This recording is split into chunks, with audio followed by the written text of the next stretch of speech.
12h09, 22 de março de 2016.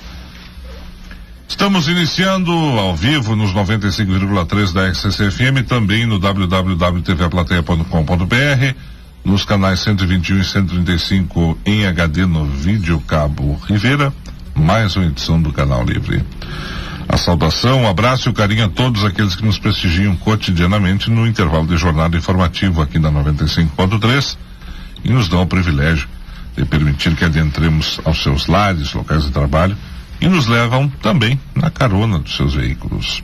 Lá do outro lado do visor, como sempre, eu tenho o Júlio Neves na TV A Plateia e a Keila Lousada no comando e produção do áudio da 95. E o Marcos Osanã, nosso Osama, que tinha que estar por lá também, né? Hoje ele caiu de paraquedas lá.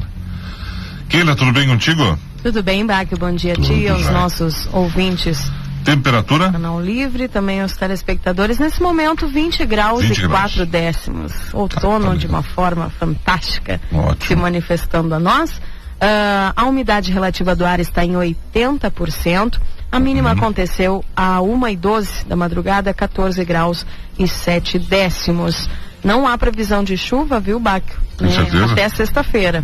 Tem certeza que não chove? Sábado e domingo parece que... Tu afiançaria isso? Segundo as informações de Luiz Fernando Nastigal, né? Tá, não, está não para abrir o tempo aí. Eu me guio por ele, não. Keila Lousada, tu apostaria todas as tuas fichas de que não vai chover nessa Não sou capaz de opinar.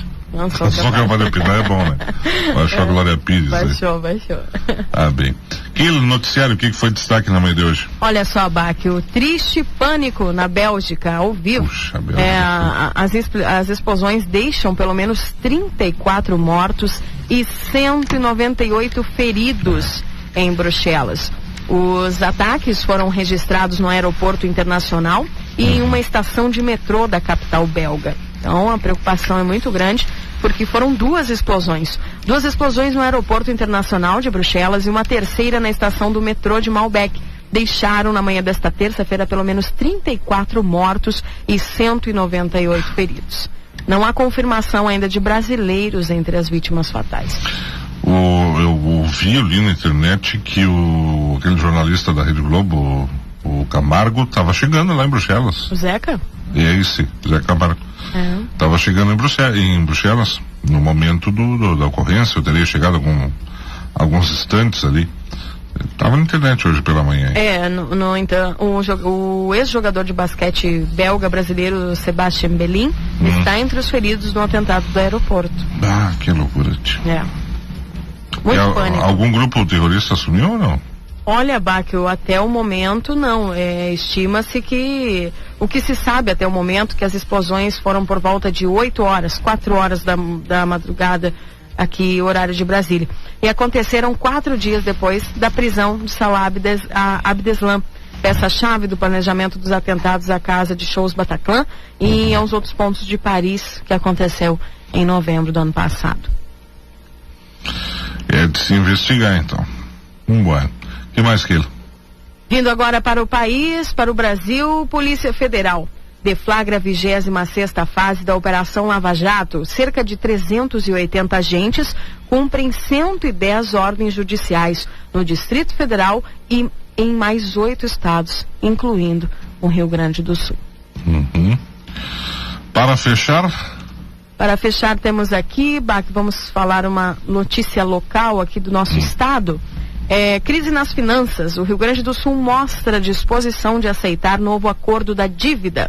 O acerto com a União deverá representar desconto de quase 150 milhões de reais ao mês de repasse de 270 milhões de reais. Mas o déficit mensal das finanças é de mais de 500 milhões de reais. Muita grana, hein? Muita grana. Bueno. Obrigado, Keila, que continua ali monitorando o 3242-2882 e o 81180678. Agora eu converso com o presidente da Associação de Oficiais da Brigada Militar, o Coronel Marcelo Frota, que está conosco, gentilmente nos visita e participa hoje, a partir das 14 horas, em um encontro da associação, que será no 2º Regimento de Polícia Montada da Brigada Militar, tendo como pautas a PEC 251, que mexe inclusive na estrutura da carreira, né? E também a separação do Corpo de Bombeiros da Brigada Militar, ou seja, passará a ser Corpo de Bombeiros Militar do Estado do Rio Grande do Sul. Coronel Frota, bem-vindo, satisfação então, amigo, tudo bem? Muito obrigado pelo convite, obrigado pelo espaço que a RCC abre à Associação de Oficiais nesse tema que é tão relevante, que é a segurança pública. Eu gostaria de cumprimentar a ti, os teus ouvintes, mas em especial, se me permitires, os oficiais da Brigada, os nossos associados que certamente qualificam a tua audiência, né? Nesta rádio que se percebe a pujança até na chegada aqui no teu estúdio, nas instalações e também na afetividade, na hospitalidade, a partir do próprio diretor, presidente aqui da rádio, o Dr. Antônio Badra, que nos recebeu de maneira muito carinhosa. Então, um agradecimento inicial assim a essa recepção que nos faz a RCC. Gentileza sua. Coronel Frota, aliás, eu vou tomar a liberdade de mandar um forte abraço pro seu colega, o Coronel João Manuel Alves Fuentes, né? Que hoje está aniversariando. E que estampa ali, o jornal A Plateia, ali tive a ocasião de verificar uma reportagem feita com o Coronel Fuentes. Grande figura da cidade, uma figura da Brigada Militar, uma figura que, sem dúvida nenhuma, muito nos honra compartilhar da amizade dele. É uma figura que conhece a história e o esporte como poucos. Hein? Olha só, e com uma folha de prestação de serviços de qualidade à comunidade aqui da fronteira. Né? Sem dúvida. Pauta de hoje, perspectivas, o que poderá se tirar, enfim, Coronel Frota, o que a Associação de Oficiais da BM pode nos trazer nessas duas pautas aí que estão em voga e que serão temática do encontro de hoje. Pois olha, a nossa pauta ela passa realmente pela questão da PEC 251, apesar de nós, num esforço muito grande associativo com os núcleos, nós constituímos 12 núcleos de oficiais. E como todas as pessoas sabem, os oficiais da Brigada Militar são formadores de opinião, são pessoas inseridas na comunidade, têm uma responsabilidade, uma atribuição constitucional muito importante, qual seja de garantir a liberdade, a vida, a integridade das pessoas, né? Através do planejamento, através das ações diretas, mas através de todo esse esforço compreendido assim pela vocação, pela inteligência, pela motivação dos oficiais da Brigada, né? Que contam evidentemente com não menor esforço dos seus subordinados, né? Nisso que é essa sinergia que faz com que a segurança pública ainda funcione nesse estado. Na medida em que se verifica uma total falta de apoio por parte do governo estadual, ninguém desconhece que o governo do estado entende de maneira muito equivocada a segurança pública não como um investimento, como ele deveria entender, mas entende como um custo, entende como um peso, entende como algo que sai dos cofres públicos sem qualquer retorno. Na verdade, isso é uma visão limitada, uma visão restritiva, uma visão que compromete a efetividade dos serviços tanto de bombeiros quanto de polícia ostensiva. E também de polícia investigativa, tá aí os nossos irmãos da Polícia Civil vivenciando situações também muito parecidas, o Instituto Geral de Perícias e os órgãos que compõem a pasta da segurança pública. Então, o nosso esforço não é pequeno, ele vai no sentido de ouvir os nossos oficiais em todas essas localidades importantes no nosso Rio Grande do Sul, e também levar a palavra da associação, equilibrar o discurso, dizer coisas que os oficiais muitas vezes, por estarem enquadrados na estrutura, não podem dizer, né? Os oficiais certamente ficam constrangidos em muitos momentos, informar a incapacidade de responder aos anseios sociais por conta da não inclusão de efetivos, do não pagamento de hora extra, da incapacidade de fazer uma manutenção nas viaturas, de abastecer as viaturas de acordo com a demanda exigida. Quer dizer, podemos dizer isso de outra forma. Nós temos absoluta convicção que a comunidade aqui da fronteira, como de resto a comunidade do Rio Grande do Sul, está absolutamente ciente de que a Brigada Militar está fazendo o triplo, 6 vezes, 10 vezes mais do que poderia fazer com os recursos que tem. Ninguém desconhece, portanto, esse esforço sobre-humano da tropa da Brigada Militar, constituída do soldado ao coronel. E também ninguém desconhece que de alguma forma, por falta de projetos ou por falta de uma definição mais clara do que é priorizar a segurança pública, o governo do estado ainda não entendeu ou ainda não apresentou à comunidade do Rio Grande a que veio do ponto de vista da segurança. E isto demanda um aumento do tráfico de drogas, isto demanda o aumento do abigeato, aqui para ficar nos assuntos de fronteira. Inclusive, dois elementos interligados, né? Não diretamente, mas aumenta proporcionalmente o abigeato, furto abigeato, e de outro lado aumenta o tráfico de drogas, de armas e a partir daí todos os demais crimes, né? A cadeia se alimenta, né? Porque todo mundo sabe que polícia ostensiva nas ruas, né? E volto a dizer, ninguém desconhece, e, aliás, eu acredito, estou chegando hoje, mas acredito que a comunidade aqui aplauda os esforços do Coronel Cavalli, do Major Erivelto Hernandes, né? E dos seus comandados, quer dizer, todo mundo sabe desse esforço. Mas também ninguém desconhece que polícia ostensiva nas ruas faz com que o crime este do varejo, o crime este que não é planejado, o inibidor psicológico, o crime que é decorrente da oportunidade que se abre, ele deixa de acontecer. E em deixando de acontecer, o presídio deixa de ser também inchado, né?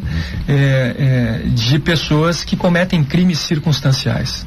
O crime mais pesado, esse do tráfico de drogas, do assalto a banco, do assalto a caixa eletrônico, enfim, do abigeato mesmo, que é feito de maneira planejada, de maneira recalcitrante, bom, esse continuaria em tese a acontecer, mas também continuariam a ser presos, o que demandaria, assim, uma sensação de segurança muito maior. Nós estamos, assim, diante de uma situação onde, repito, o governo do estado, agora mesmo nós ouvimos a tua colega Kellen falar da questão das finanças e da possibilidade dessa diminuição ou dessa repactuação da dívida do estado com a União. O que se verifica hoje, objetivamente? Que o governo do estado tem basicamente dois projetos. Um é tentar a redução com a dívida com a União. E o outro é restringir os direitos dos seus servidores. Mas não é desqualificando o serviço público, não é desmotivando as pessoas que aí estão, que se vai conseguir Sabe que às vezes me chama a atenção que parece que o governo optou por criar uma crise dentro da crise, né? E por outro lado, se verifica também que o governo tem sido muito hábil em demonstrar as suas despesas. É como se um chefe de família dissesse em casa para a esposa e para os filhos o quanto ele gasta, o quanto ele paga, o quanto ele deve, mas não dissesse exatamente o quanto ele recebe. Qual é a possibilidade que ele tem de fazer este enfrentamento. E a propósito disso, nós chegamos aí numa realidade no estado onde o governo faz um parcelamento atraso de salários. Quer dizer, isto é absolutamente inviável, até porque todas as pessoas entendem também que não é possível exigir o máximo daquele ao qual não se dá sequer o mínimo. E os salários, o vencimento dos servidores não está à disposição do governo do estado para que o governo faça um enfrentamento de crise. É um mandamento constitucional o pagamento dos servidores.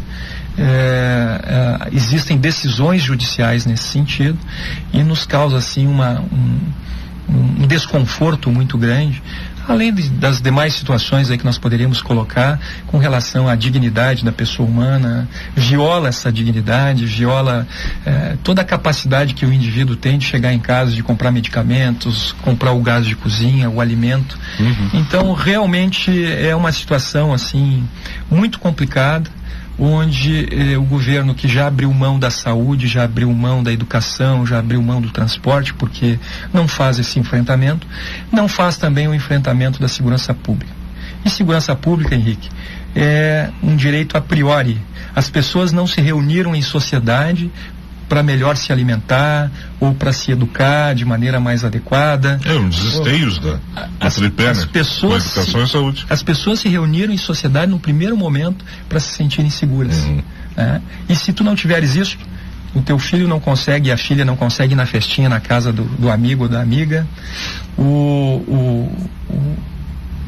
o trabalhador ele não consegue ir ao emprego, o menino lá e a menina não vão na faculdade ou na escola estudar, porque tudo isso gera esta intranquilidade, tudo isso faz com que as lojas estejam fechadas, as pessoas não saem mais, as pessoas não compram mais, o governo do estado já faz um anúncio antecipado via veículos de imprensa, informando que o pagamento do mês de março deverá atrasar, que o mês de abril é complicado. Quer dizer... Maio nem pensar. Quem é que vai... Aí não circula... Quem pode planejar alguma coisa assim? Ninguém compra, o ICMS não roda, é uma crise dentro da crise, o investidor não vem, né? Então acho que o governo do estado precisa encontrar caminhos, e nesses caminhos precisa pensar prioritariamente em segurança pública. A preservação da ordem pública, a condição de segurança pública é não só no mandamento constitucional, mas na vida das pessoas, algo que determina se essa casa que nós estamos vendo aqui ao lado vai ter muros altos e grades nas janelas e nos portões, ou se as pessoas vão estar pelo menos se sentindo seguras para tocar suas vidas. Coronel Frota, e a separação, a divisão que está prevista aí, Corpo de Bombeiros Militar do Estado do Rio Grande do Sul para um lado e Brigada Militar para o outro? Na verdade, esse é um assunto, Henrique, que foi decidido ainda no governo passado. O governo Tarso Genro enviou um projeto de emenda constitucional à Assembleia Legislativa. Um projeto de emenda constitucional para passar na Assembleia precisa de 3/4 de votos dos seus integrantes, dos seus deputados, em 2 turnos, e se verificou a totalidade da Casa Legislativa votando a favor da separação, da cisão do Corpo de Bombeiros com a Brigada. Então, nos 2 turnos, 100% dos deputados votaram a favor dessa separação, ainda no governo anterior. É bem verdade que foi no esteio ali do incêndio da Boate Kiss em Santa Maria, tinha havido o incêndio do Mercado Público em Porto Alegre e outras circunstâncias também pontuais, mas é bem verdade também, é importante que se diga que os oficiais militares do Corpo de Bombeiros estavam já há muito reclamando da questão de gestão, onde nesse cenário de segurança pública eram ainda os irmãos mais pobres, ou os primos menos, enfim, assistidos pelos parcos recursos, né, de investimento nessa área. Bom, isso é uma realidade. Não se fala hoje em separar ou não separar, isso está passado. Né? Decidido à unanimidade, sancionado pelo governador, hoje faz parte da Constituição do Estado do Rio Grande do Sul a existência de 2 corporações, o Corpo de Bombeiros Militar e a Brigada Militar. Mas cada uma autossuficiente no seu orçamento? O orçamento não é autossuficiente do Corpo de Bombeiros, assim como não é o da Brigada, e aí tu enfrenta um problema que ele vem da Constituição de 88. Veja lá que os constituintes federais, né, a Constituição da República Federativa do Brasil, em 1988, quando pensou saúde, pensou no Sistema Único de Saúde, né, com verbas alocadas do orçamento federal, da mesma forma lá o Fundesp, o Fundo de Educação e tal. Mas na área de segurança pública não se pensou isso. Não há um orçamento indexado para a segurança pública. E muito menos a autonomia para gestar esse orçamento. Enquanto nós não fizermos isso na pátria brasileira, no estado do Rio Grande do Sul, de termos um orçamento específico para a segurança pública, com a independência financeira, orçamentária dessas instituições, nós não podemos falar em segurança pública com seriedade. Então, qualquer governante que quisesse realmente promover uma modificação a melhor, teria que pensar nisso, teria que fazer isso.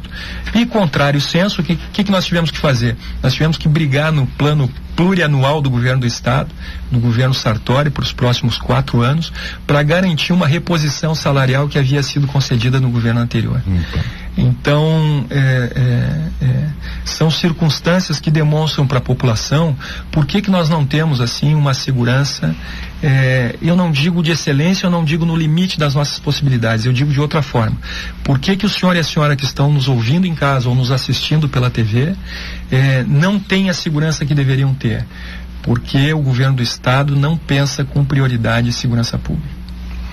E aí nós temos uma tendência de agravamento de todas as problemáticas na saúde, na educação e sobretudo na segurança, né? Olha, Para ficar no assunto de bombeiros, ou pelo menos para retornar um pouquinho, o Corpo de Bombeiros precisa das leis estruturantes. Sim. Porque tu vais criar uma corporação nova a partir desta emenda constitucional e a partir de que hoje é texto da Constituição do Estado, e tu precisa dizer como é que essa organização, essa corporação vai funcionar.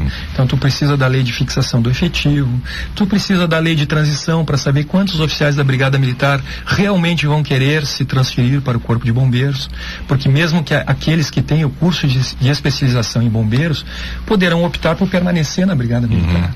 Né? Então a lei de transição, a lei de fixação do efetivo, a lei de organização básica, e tudo isto está desde dezembro de 2014, mas foi passado ao governo Sartori já em janeiro de 2015, e tem mais de um ano.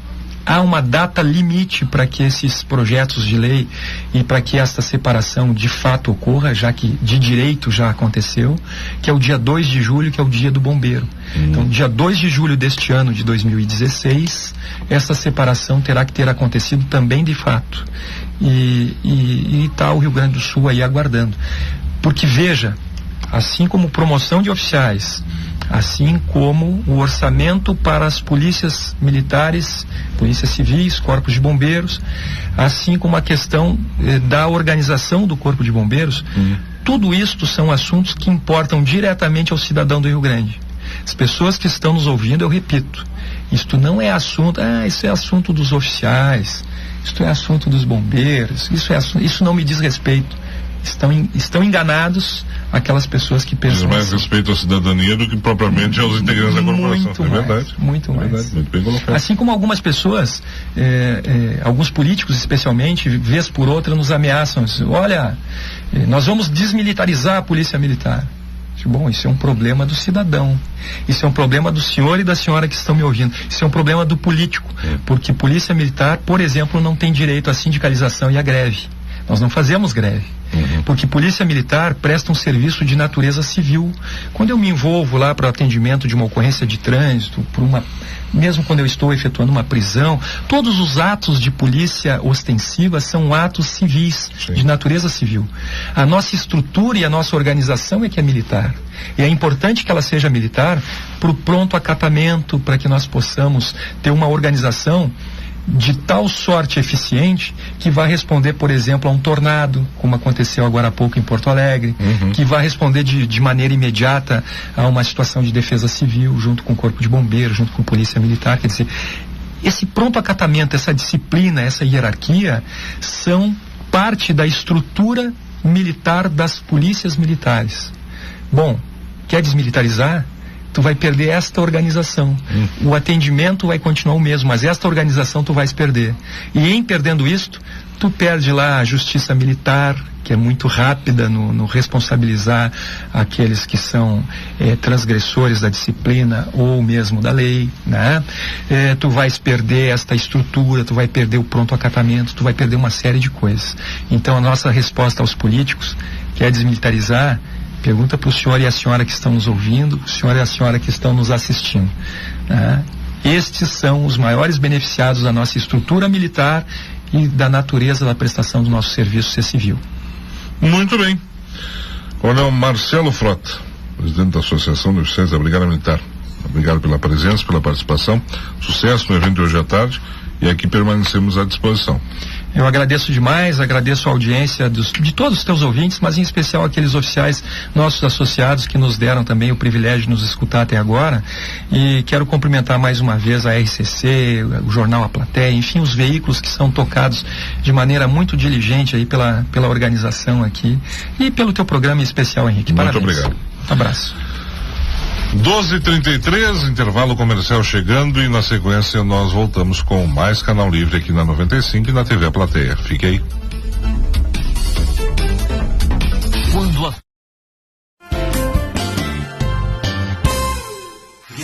Qual qual é a CB500 dos seus sonhos. A Baluarte baixou o preço para você levar a sua. CB500F com ABS de 28.490 por 23.090. Bônus de 5.400. CB500R com ABS de 28.800 por 23.590. E CB500X com ABS de 29.990 por 25.190. Linha 500 em promoção na Baluarte. Últimas unidades. Aproveite!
Aviário Nicolini, tudo o que você precisa. Frangos, coxas, peitos, lombos, leitões e saladas, prontinhos para suas refeições. Com o Nicolini, você economiza sempre.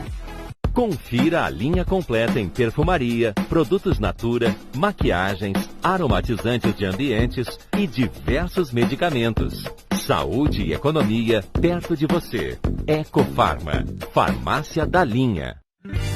Venha se refrescar nesse verão com o gelato mais saboroso, artesanal e saudável da cidade. Grande variedade com 26 sabores inovadores para você se deliciar. Gelateria Augusta, uma explosão de sabores.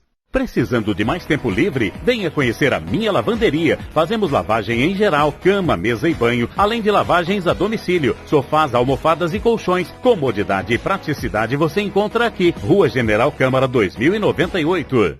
Academia Novo Estilo. Temos um variado leque de atividades e ginásticas. Treinamentos como zumba, boxe, ginástica localizada, entre diversas outras. Além da possibilidade de um treino direcionado de musculação. Academia Novo Estilo. Caixeiral. Aqui você encontra as mais variadas atrações, como campeonatos de futebol, vôlei, pádel e lindas piscinas de diferentes tamanhos para todos usufruírem. Diversão e alegria garantidas em nosso Carnaval e Cancún, a maior festa ao ar livre de Livramento. Venha conhecer o clube e desfrute de ótimos momentos. O Clube Caixeiral ficará feliz em receber você.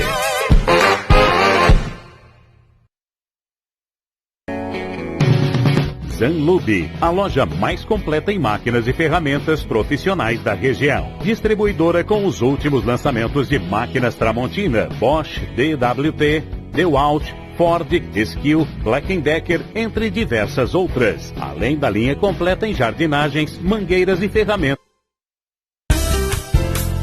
Plateia.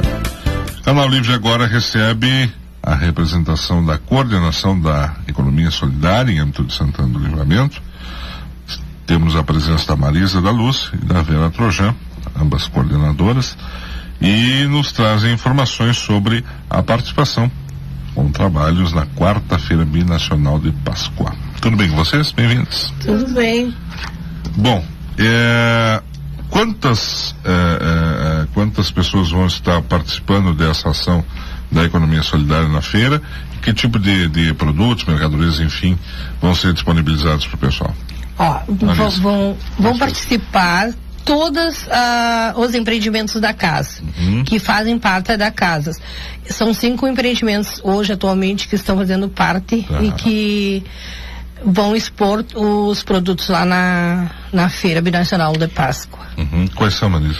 São as delícias de Ecosol, que é a parte da alimentação, que nós vamos ter chocolates, que tá me perguntando agora.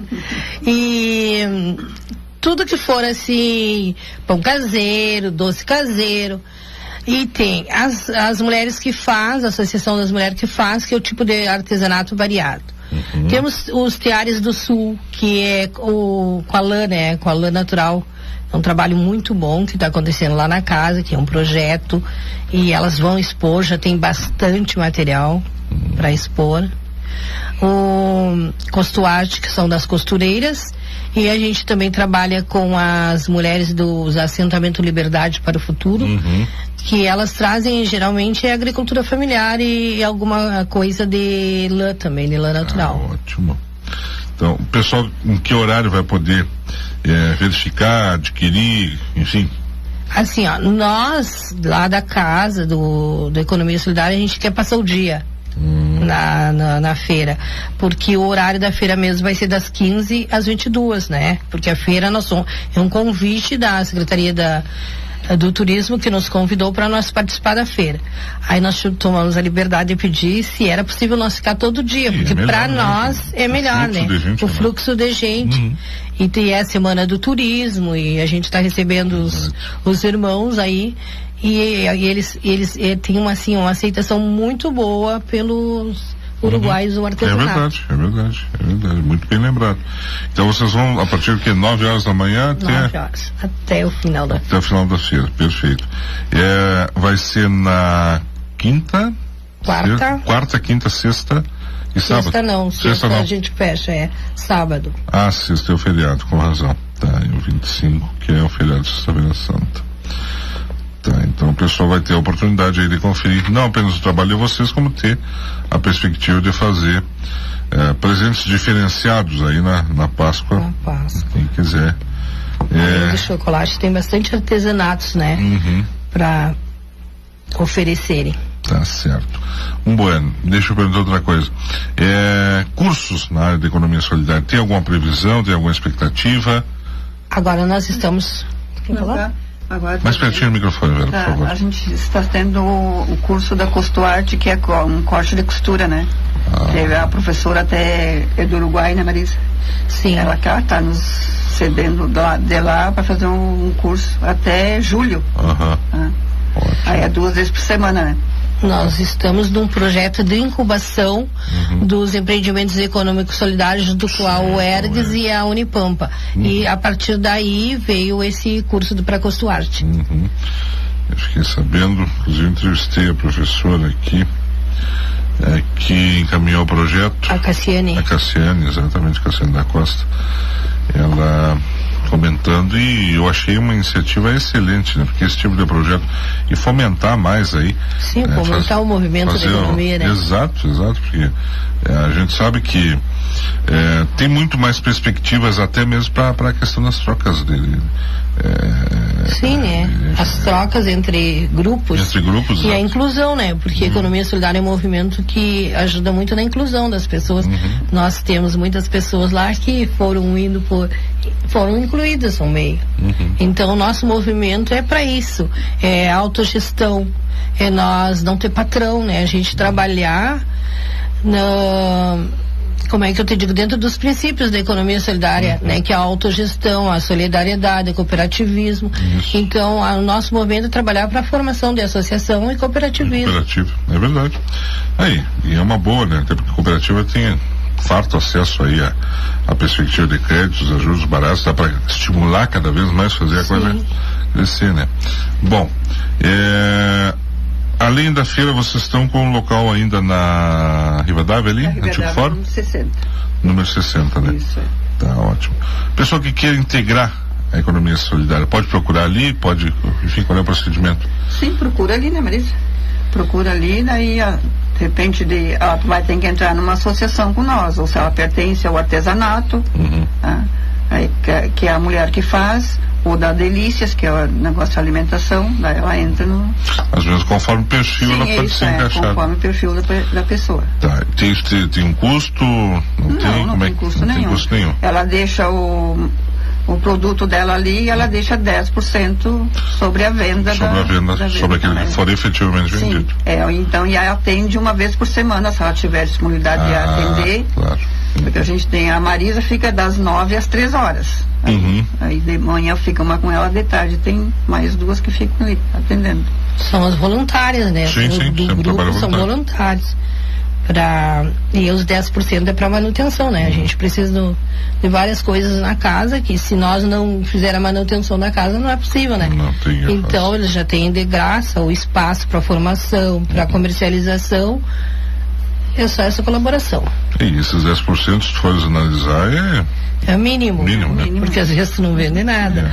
E tem mais uma coisa, que só pode participar do movimento da economia solidária a associação, cooperativas ou empreendimentos com 5 pessoas, empreendimentos econômicos solidários que nós temos. A gente não trabalha individual, né?